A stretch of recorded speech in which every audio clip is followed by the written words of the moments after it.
আসসালামু আলাইকুম ভিউয়ার্স, আশা করি সবাই ভালো আছেন। আজকে আপনাদের সাথে একটা বাংলাদেশের প্রাচীন সাংস্কৃতিক একটা ঐতিহ্য, বলতে পারেন হারিয়ে যাওয়া ঐতিহ্য নিয়ে একটু আলোচনা করব। ভিডিওটা আপনারা দেখার চেষ্টা করবেন, না দেখলে আসলে আমি কি বোঝাতে চাইছিলাম বা বলতে চাইছিলাম এই বিষয়টা ক্লিয়ার হবে না অবশ্য। সেটা হচ্ছে পুঁথি পাঠ, বাংলা সাহিত্যের একটা অত্যন্ত গুরুত্বপূর্ণ অংশ, ঐতিহ্য। এটা মূলত মুসলিম সাহিত্যর বা নীতিকথা নিয়েই এই পুঁথিগুলো লেখা হতো। প্রাচীন পুঁথি সাহিত্যিকদের মধ্যে সবচেয়ে যার নাম বেশি আসে তার নাম হচ্ছে আমির হামজা। সহ তার উল্লেখযোগ্য পুঁথি হচ্ছে ইউসুফ জুলেখা। এছাড়াও হিন্দু শাস্ত্র সহ বিভিন্ন শাস্ত্রেই বিভিন্ন লেখকরা মূলত পুঁথি লিখছিলেন। আগে গ্রামীণ সমাজের একটা মনের যে খোরাক বা এন্টারটেনমেন্ট বা বিনোদন যাই বলেন, এর একটা অন্য রকমের একটাই ছিল, উৎস ছিল পুঁথি।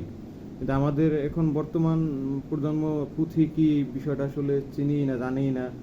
পুঁথি আসলে আমি নিজেও ব্যক্তিগতভাবে ওইভাবে কখনো পাঠ করতে কাউকে দেখিনি, তবে আমি শুনছি, আমার মার কাছে শুনছিলাম, তারপরে আরও অনেক মুরব্বীদের কাছে শুনছি তারা পুঁথি পাঠ করতো নাকি রাত্রেবেলা একসাথে বসতে সবাই পুঁথি পাঠ শুনতো। আজকে এরকম একটা পুঁথি নিয়ে আমি একটু আবৃত্তি করার চেষ্টা করব। আমি জানি আসলে আবৃত্তি আমি করতে পারি না, বা আমি আসলে কখনো করিও নাই, সরাসরি দেখেও নাই। তবে আমার মনে হচ্ছে ব্যাপারটা যে যেটা বাংলাদেশের একটা ঐতিহ্য, এটা ঐতিহ্য, আমাদের ঐতিহ্য আমাদেরই ধরে রাখতে হবে, সেই থেকেই আসলে এটা করা। যাই হোক, আমি যে পুঁথিটা পাঠ করব সেটা হচ্ছে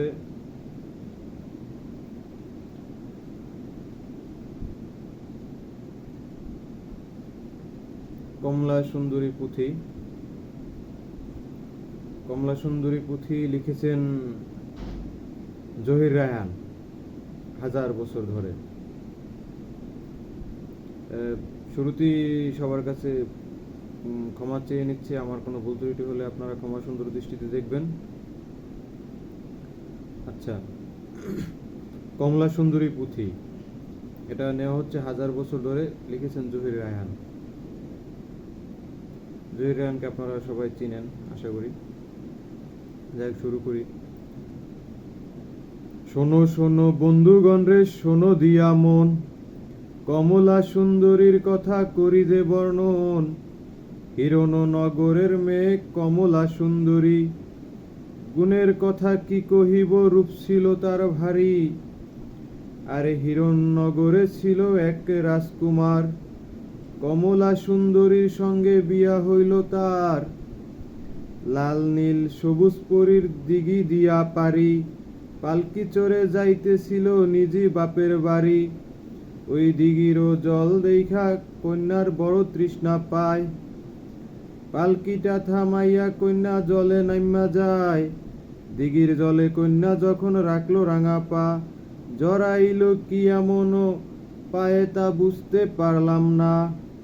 আরে চুলের মতো নইনা বাদন যখন খুলতে যায়, ছিঁড়তে গেলে যায় না সেরা, হইল কি দায়। কাটাতে আইলো কামার কুমার কুড়াল খুন্তা লইয়া, একে একে ফিরে গেল সবাই বিফল হইয়া। এমন কইরা 3 মাস 3 দিন গেল যে কাটিয়া, কমলারও ঘুম ভাঙ্গিল কান্দিয়া কান্দিয়া। সকলে দেখিল সে আরেক রাজকুমার, জলের তলে বাস করে সে, জলে রাজ্য তার। কমলারি আশেক হইয়া চুলে দিল টান, কমলাও পাগল হইল বিধির বিধান।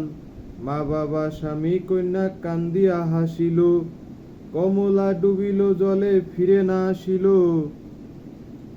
আর এই থেকেই হচ্ছে কমলা দিঘির যে একটা নামকরণ আমরা শুনতে পাই, এটা নাকি এখান থেকেই শুরু।